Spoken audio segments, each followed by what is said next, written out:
참 좋으신 하나님, 좋은 아침 그리고 참 좋은 목장으로 우리를 인도하여 주시니 감사합니다. 또 늘 좋은 프로그램으로 안교 반생들에게 풍성한 꼴을 제공하는 안교장이야 안교 임원들을 주셔서 감사합니다. 특히 오늘 세계에서도 유명한 월트 디즈니홀에서 LA 심포니 오케스트라를 주야하시는 주형상 지휘자님을 모시게 되어 감사합니다. 아버지, 우리 그리스도인들이 서로 사랑할 수 있게 해주시고 우리가 아버지에게 정성 들여 예배하고 최고의 예술이신 하나님을 우리가 정성껏 준비해 경배할 수 있게 해주셔서 감사합니다. 이 시간을 통하여 다시 한번 창조주 하나님을 찬양해야 될 이유를 알게 해주시기를 예수님 이름으로 간절히 기도합니다. 아멘.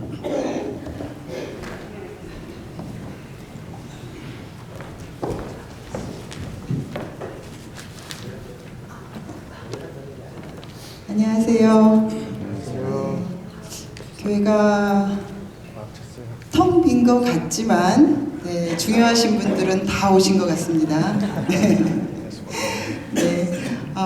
전 사실 여러분이 굉장히 그리웠어요. 제가 꽤 된 것 같은데 이렇게 올라와서 인사를 못 드려서 사실은 제가 그 집에 가족이 없잖아요, 별로. 그래서 어르신들은 부모님 같고 또 저랑 비슷하신 분은 형제 같고 모두 이렇게 친척 같고 가족 같아서 저는 너무 감사하고요.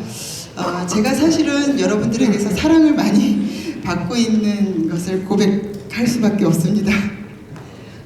오늘 특별히 저희가 그 LA 심포니 상임 지휘자이신 주현상 지휘자님을 모셨는데 저는 작년에 그 8.15 광복절 그 음악회에 가서 처음 이분을 뵀고요. 그 음악회를 같이 이제 보게 되었는데 보통 음악회가 이렇게 굉장히 심각하잖아요. 특히 그 디즈니홀에서 하는 건데 근데 그 노래도 같이 부르고 또 이제 광복절을 기념하는 거여서 특히 한국 노래를 외국인들이 부르는데 너무너무 감동적이더라고요.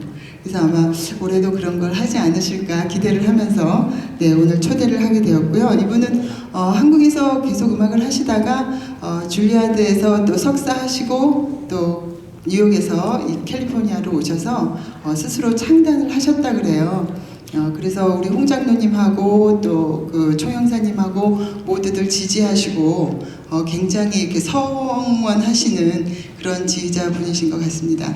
제가 오늘 말씀을 하나 준비를 해왔는데 잠깐 읽고 그러면 시작하겠습니다.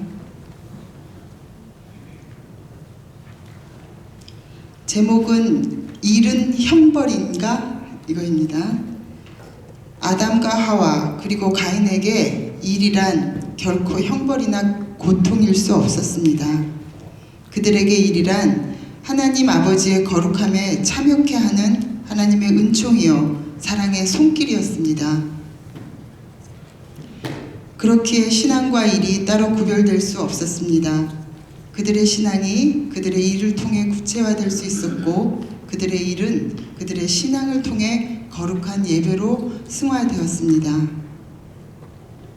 그리스도인에게 일은 거룩한 예배요, 경건한 기도요, 정직의 표본인 동시에 신실의 상징입니다.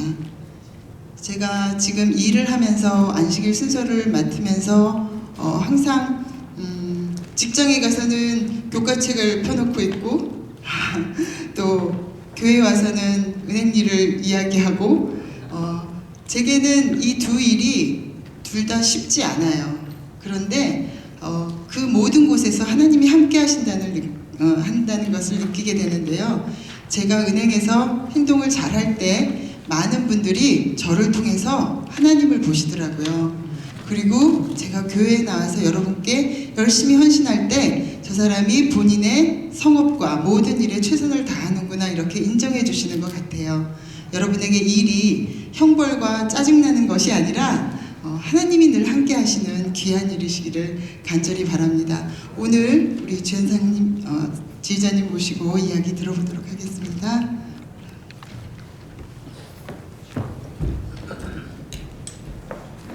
네, 안녕하세요. 제 목소리가 조금 저합니다. 제가 좀 아파요. 목이. 그래서 하여튼 목소리가 좀 좋지 않은데 양해하시고 좀 들어와 주시기 바랍니다. 여러분들 생애에 어떤 예술에 좀 감동을 받았던 적이 있습니까? 예술의 종류가 너무 많은데 어떤 것에 좀 이렇게 한번 감동을 받았거나 아니면 특별히 좋아하셨던 분야가 있으십니까? 예술은 사람이 부족합니다. 그러니까 완전하지 못한 모습 속에서 좀 더 완전하고 아름다운 것을 추구하려는 사람의 어떤 본성에 근거한 예를 들면 추구입니다. 그리고 도전이고 그리고 꿈이고 동경이고 이상입니다. 그래서 우리의 부족한 모습 중에서 가장 대표적인 것은 우리의 죄성, 그리고 유한성, 우리가 언젠간 죽는다. 그래서 우리는 좀 더 오래 살고 싶고 좀 더 깨끗한 사람으로서 살고 싶은데 현실은 그렇지 않으니까 훨씬 더 그런 것들을 추구하려고 그러는 어떤 마음이 항상 있는 거예요. 그래서 예술의 궁극적인 목적을 우리는 아름다움이라 그렇게 얘기하죠. 그 아름다움 속에는 부족한 모습이 없는 거예요. 아니면 죄성이 없는 거예요. 아름답고 근사하고. 그래서 그런 것들을 추구하려고 그러는 우리의 인간의 본성에 근거해서 예술이 발전하게 되었습니다.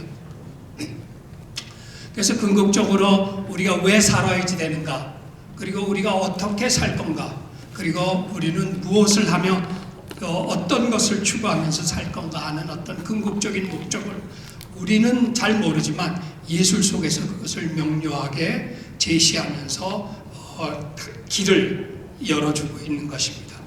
그래서 우리는 아름다움을 향한 경외심과 동경이 우리 마음속에 영원히 남아 있습니다. 성경에 보면은 어린아이처럼이라는 단어가 나옵니다. 예술가들은 사실은 어린아이입니다. 그러니까 어른의 눈으로는 새로운 세상을 볼 수가 없어요. 새로운 창의로운 어떤 새로운 창을 열 수가 없어요. 그래서 항상 어린아이 같은 뭔가 궁금성, 그 다음에 또 착한 마음으로 그 세계를 볼 수 있는 거죠. 그래서 그 세계를 현실에다가 투영시키는 것이 예술입니다.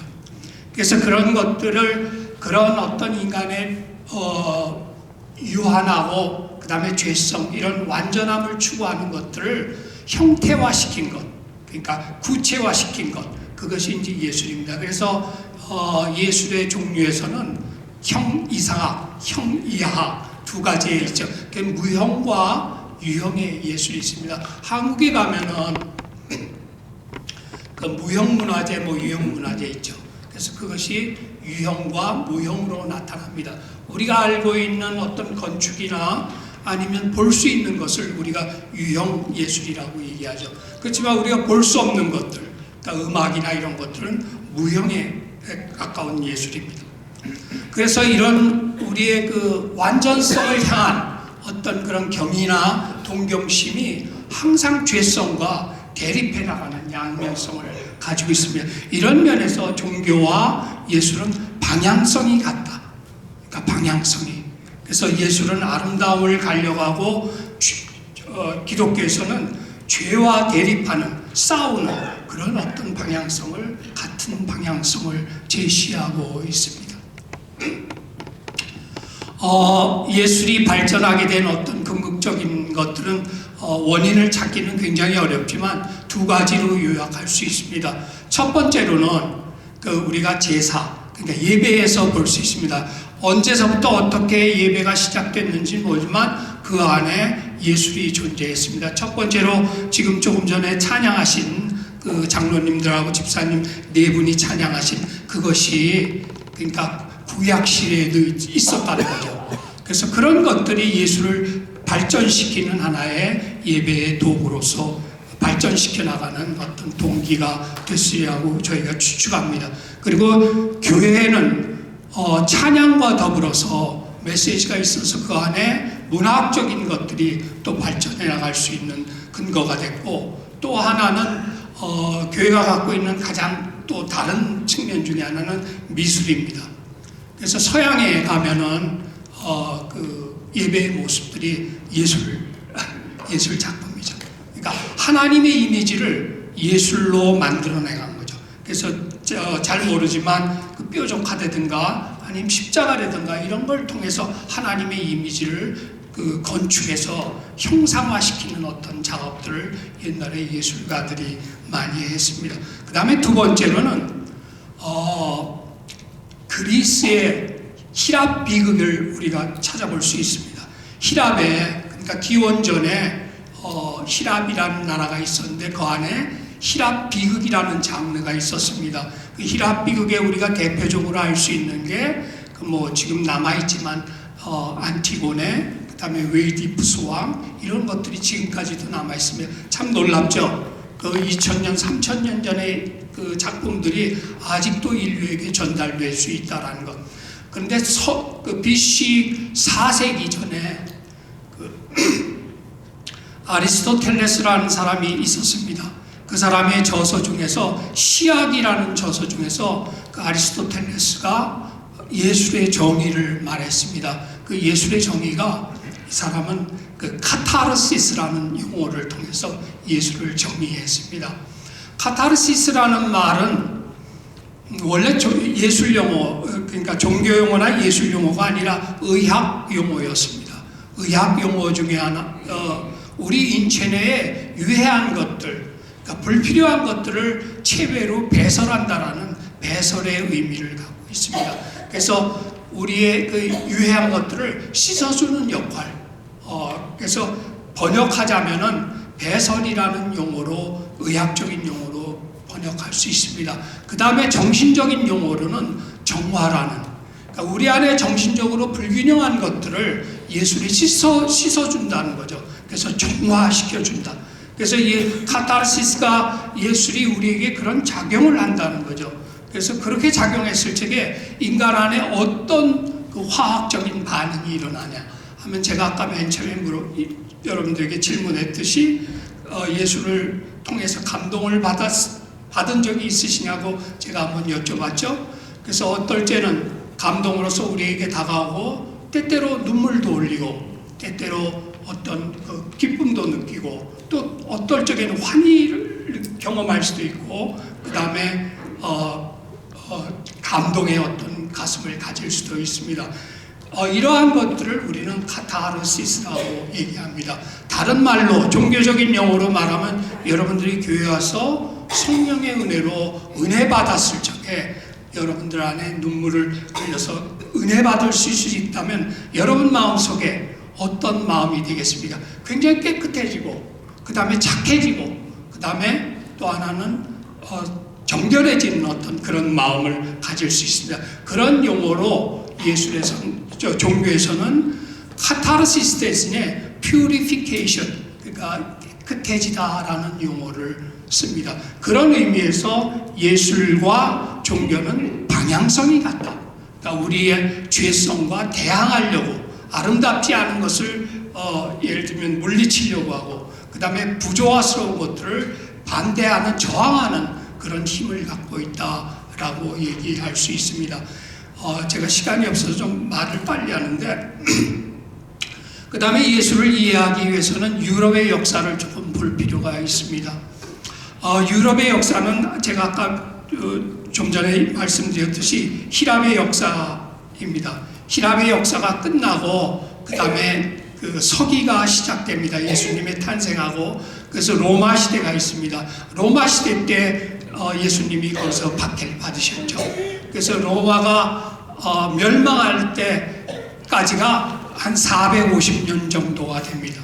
그래서 그 사이에 우리가 말하는 사도시대, 속사도시대가 있습니다. 400년 이후에 500년서부터 14세기까지 유럽은 중세라는 우리 뭐 조금 나쁜 용어는 아니지만 역사적인 용어로 암흑시대라는 1000년을 갑니다. 그래서 그 암흑시대가 끝날 무렵에 14세기에서 16세기까지 우리를 르네상스라고 하는 문해부음이라는 그 용어로서 그 시기를 말합니다. 그 르네상스가 예술의 궁극적인 어떤 펀더멘탈, 그 다음에 파운데이션을 만든 어떤 어떤 그 기초적인 시기입니다. 그래서 그 200년 동안에 예술의 기본을 거기서 만들었습니다. 그래서 그 르네상스는 그 문예 부흥이라는 다른 말로 하는데 인권 회복 운동. 그러니까 우리가 1000년 동안 갇혔던 1000년 전에 그 1000년 동안에는 하나님과 우리하고 사이밖에 없었는데 르네상스에서는 우리의 모습을 보게 된 거예요. 인간의 모습을. 그래서 이성을 찾고 그 다음에 인권을 회복하고 1000년 동안에는 그 왕권과 이런 데 가려졌던 그 어떤 박해받았던 그런 것들을 회복하려고 그러는 그 시기를 우리는 르네상스라고 얘기합니다. 그래서 그 르네상스부터 20세기 초까지 유럽은 정말로 많은 소용돌이를 거칩니다. 혁명과 전쟁과 정말 기근을 통하면서 한 500년 정도를 엄청난 변화가 있습니다. 그 안에서 정말로 우리 인류에게 가장 큰 유산이 될 만한 예술 작품들이 탄생되었습니다. 참 아이러니컬하죠. 가장 고통스러운 시기에 가장 아름다운 예술이 탄생됐다라는 것은 아마 기독교적인 어떤 그런 시야로 볼 수 있을 것 같습니다. 그래서 가장 고통받는 사람에게 가장 아름다운 예술을 하나님께서 선물하셨습니다.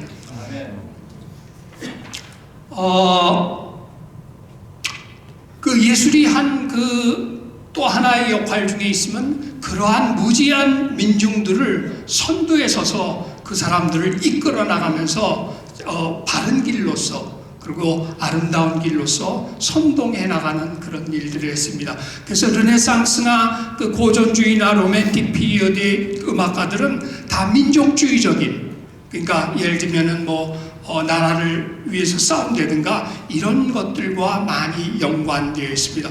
그 르네상스가 끝나는 16세기가 끝나면서 또 하나의 예술 큰 장르가 나오는데 우리가 얘기하는 클래시컬 피리어드입니다. 그래서 그걸 우리는 고전주의라고 얘기합니다. 고전주의의 가장 그 대표적인 어떤 그 사상은 이성과 합리입니다. 그래서 굉장히 차갑지만 계산되어지고 그 다음에 합리적인 것을 예술의 바탕으로 둬서 그것을 예술의 기초로 삼았던 시기가 우리가 얘기하는 고전주의라는 시기입니다. 그래서 고전주의가 끝나면은 그 다음에는 낭만주의라는 시기가 옵니다. 그 낭만주의는 그 이성과 합리에 대항해서 인간에게 과연 이성과 합리만 있느냐라고 누군가 물었죠.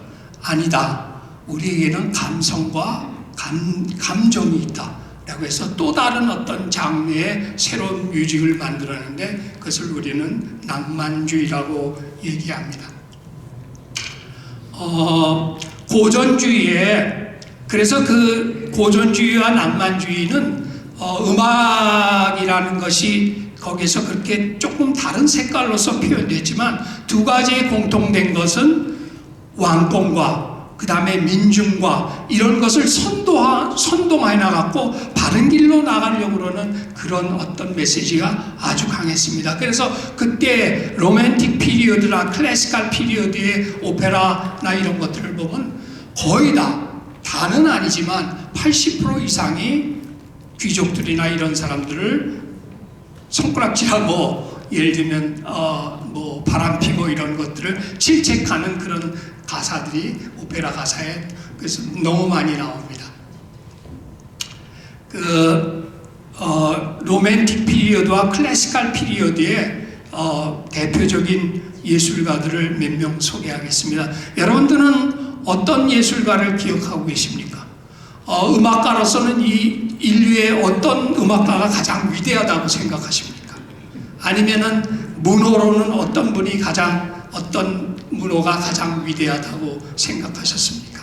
제가 몇몇 사람을 소개합니다. 고전 시기와 고전주의 때 괴테라는 독일의 문호가 탄생합니다.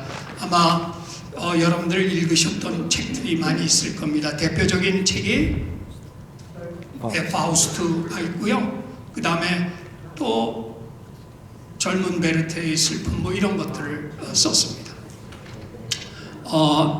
굉장히 명석했던 분인 것 같습니다. 그래서 그 독일의 재상을 지냈던 정치인이기도 했습니다. 젊은 베르테의 슬픔을 이 사람이 24살에, 25살에 집필을 마쳤습니다. 그래서 그 젊은 베르테의 슬픔이 유럽에 나오면서 젊은이들에게 정말 그 물결 치듯이 유행이 되었습니다. 그래서 그 우리가 알고 있는 베르테르 신드롬이라는 얘기가 거기서 나온 겁니다. 그래서 어떤 소설의 주인공이 어떤 행위를 하면은 그것을 젊은 아이들이 따라하는 거예요. 그래서 그때 그 젊은 베르테르가 유부녀였던 샤롤 로테를 사랑하다가 권총으로 자살을 했다.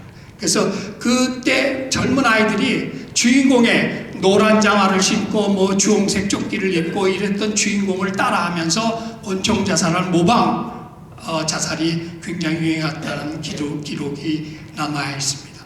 샤롤 로테 하면 어떤 게 생각나십니까?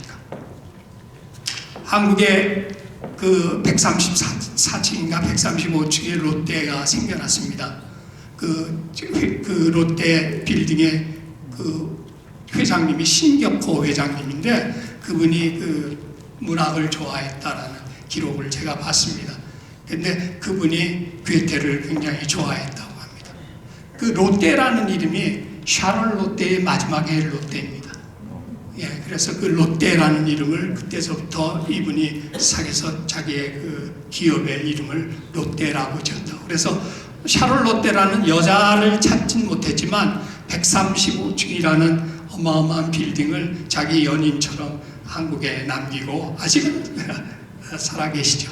네, 그랬던 기록을 보면서 참 지금은 그 비즈니스맨이 아니라 비즈니스맨이 예술가적인 마인드로 이런 것들을 보는 시야가 많아졌죠. 우리가 알고 있는 스티브 잡스도 사실은 제가 보기에는 그 사업가라는 것보다는 아주 독특한, 그러니까 조금 얘기하면 좀 머리가 조금 이상한, 각도가 조금 다른 어떤 그런 예술가의 모습을 제가 많이 봤습니다. 말하는 거나 어떤 생김새나 생각하는 거나. 그런데 그것이 세상 사람들에게 전달되고 세상 사람들이 그 사람의 아이디어에 박수를 보내기 시작했습니다. 이 사람이 거부가 됐죠. 물론 일찍 세상을 떴습니다. 그 다음에 두 번째로 음악가가 있습니다. 어떤 음악가가 여러분들은 생각나십니까? 예, 베토벤. 제가 좀 베토벤하고 비슷하게 닮았다고 그래가지고 어떤 사람들이 가니까 미국 아이들이 서가지고 막 웅성웅성 되더라고요. 그래서 왜냐니까 나를 보더니 어떤 사람, 그래서 제가 그렇게 보이나 감사하기도 했지만 사실은 조금 두려웠습니다. 제가 감히 어떻게 그분과 비슷하다라는 얘기를 들을 수 있을까. 그런데 아주 감사하게는 제가 베토벤을 열렬히 추종했던 사람입니다. 베토벤이 저에게 많은 감동을 줬습니다. 그래서 제가 어려울 때 그 사람의 얘기를 듣고 그분의 어떤 음악을 들으면 굉장히 용기가 생겨나고 그 다음에 활력이 넘쳤던 그런 시기가 있었습니다. 베토벤은 9개의 교향곡을 냈습니다. 그 중에 9번 교향곡이 합창교향곡이라는 9번이 나옵니다. 그 9번 교향곡의 주제가 우리 찬송가에 있는 기뻐하며 경배하라 영광의 주 하나님입니다. 근데 아이러니컬한 거는 9번 교향곡을 썼을 적에, 그러니까 맨 마지막 교향곡을 썼을 때는 이 사람의 귀가 이미 멀었습니다. 그래서 가장 고통스러운 시기에, 가장 고통스럽고 절망의 시기에 이 사람이 하나님을 보면서 기뻐하며 경배하라, 그런 찬양을 우리에게 던져주었습니다. 로맹 롤랑이라는 사람이 있었는데 불란서의 작가인데 이 사람이 베토벤에게 감동을 받은 사람이었습니다. 그래서 로맹 롤랑이 이 베토벤하고 같은 시대의 사람은 아니지만 베토벤이 살았던 집, 살았던 동네에 가서 베토벤의 냄새를 맡기 시작합니다. 그 사람이 만났던 사람들과 얘기를 하면서, 그리고 베토벤이 1827년에 운명을 했는데 1927년에, 그러니까 100년 되는 기념에 베토벤의 생애라는 책을 이 세상에 내놔서 음악이 아닌 책으로서 또 다른 베토벤의 모습을 우리에게 보여줬습니다. 이 로맹롤랑이 쓴 서문에 나오는 잠깐의 기조를 여러분에게 소개하겠습니다. 인간은 고뇌 속에 있을 때 가장 위대하고 가장 많은 결실을 맺을 수 있다. 이 대열의 선두에 순수한 인간 베토벤을 세워둔다. 그는 자신의 고난 속에서 그의 생애가 다른 수많은 불행한 사람들을 지탱시켜주는 인간이 되기 위하여 전력을 기울였다는 것을 많은 사람들에게 인식시키고 싶었다라고 로맹롤랑은 베토벤의 생애를 쓴 서문에 이유를 따라 썼습니다. 그 다음에 나온 또 미술가가 하나 있습니다. 미술가 하면 어떤 게 생각나시죠? 아마 저기 어르신들은 유럽에 가면은 많은 건물들을 볼 텐데 미켈란젤로를 생각하십니까? 천지창조를 생각하십니까? 아니면은 최후의 만찬을 보신 적이 있으십니까? 예, 바티칸에 있는 사스티나 성당에 가면은 천지창조가 천장에 그려 있고 그 다음에 최후의 만찬이 있습니다. 미켈란젤로가 그 천지창조의 천장을 그릴 적에 4년 동안을 누워서 그렸다고 합니다.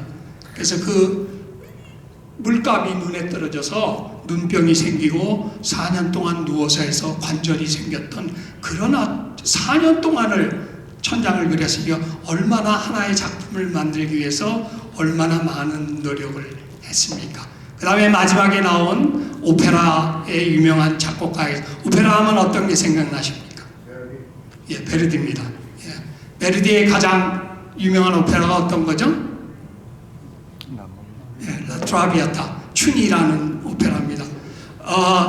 제가 아까 말씀드렸듯이 예술가들은 그때 예술가이기 이전에 국민의 영웅이었고 국민의 이상과 그 다음에 생각을 이끄는 어떤 정신적인 지도자였습니다. 그래서 베르디의 다른 이름이 비바 베르디라는 이름이 탄생했습니다. 그래서 이탈리아 사람들이 베르디 만세라는 그런 용어를 쓰면서 베르디를 추앙했습니다. 1901년에 베르디가 서거했습니다. 로마 광장에 몇 명이 모였냐면 30만 명의 군중들이 모였습니다. 예, 그래서 베르디를 추모하는데 그 베르디의 그 추모곡이 어떤 거였냐면은 나부코에 나오는 바펜시에로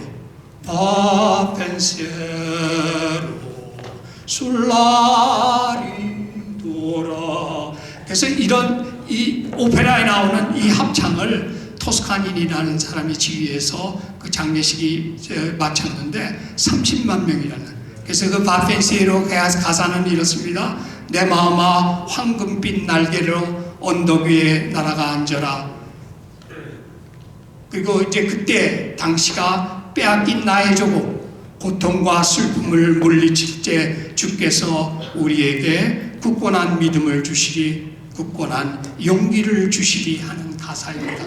그래서 이 자기가 쓴 그 바펜시오라는 이 가사 곡을 장례식곡으로 사용됐다는 것도 참 아이러니컬합니다. 그래서 베르디는 민족의 영웅, 그 다음에 오페라의 영웅이지만 민족의 영웅으로서 남았습니다.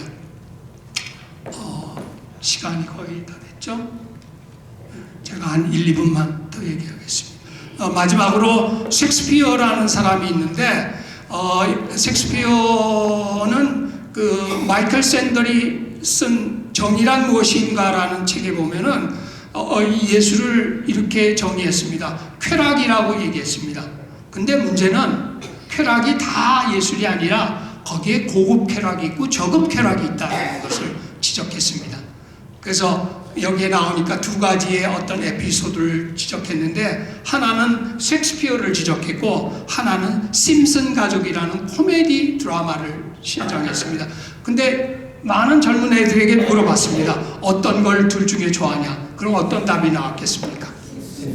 예, 심슨 가족이 절대적이었습니다.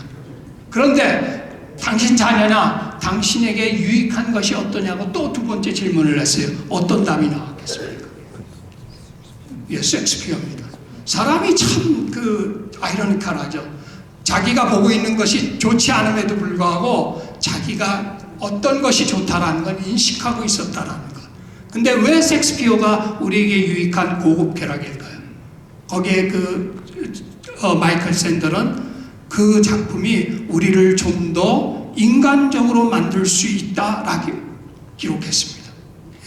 그리고 좀 더 고급 능력을 끌어낼 수 있고 좀 더 고귀한 우리의 인간을 만들 수 있는 존엄의 인식이 거기에 숨어 있다라고 그렇게 있습니다.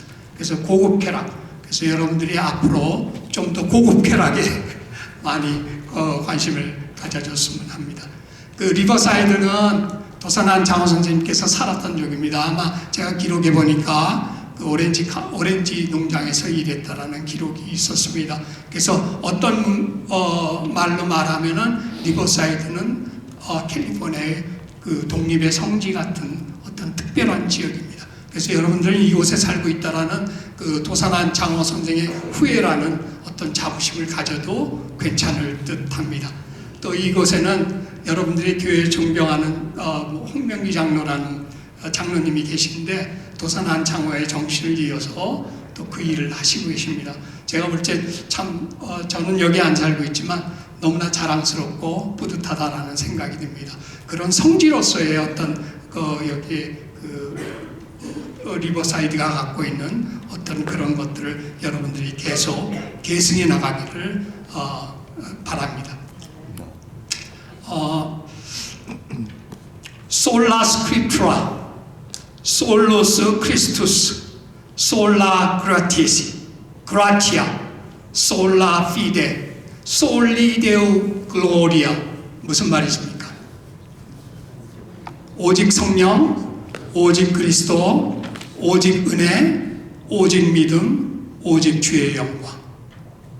올해가 마틴 루터가 종교개혁을 한 지 500주년이 되는 해입니다. 1517년 10월 29일인가 30일에 대학 문에다가 95개의 조항을 붙여놓고 종교개혁을 했습니다. 거기에 솔라 스크립트라, 솔루스 크리스투스, 솔라 그라티아, 솔라 피데, 솔리데우 글로리아. 그래서 주님께 영광 돌리는 그런 한 해가 되길 바랍니다. 고맙습니다.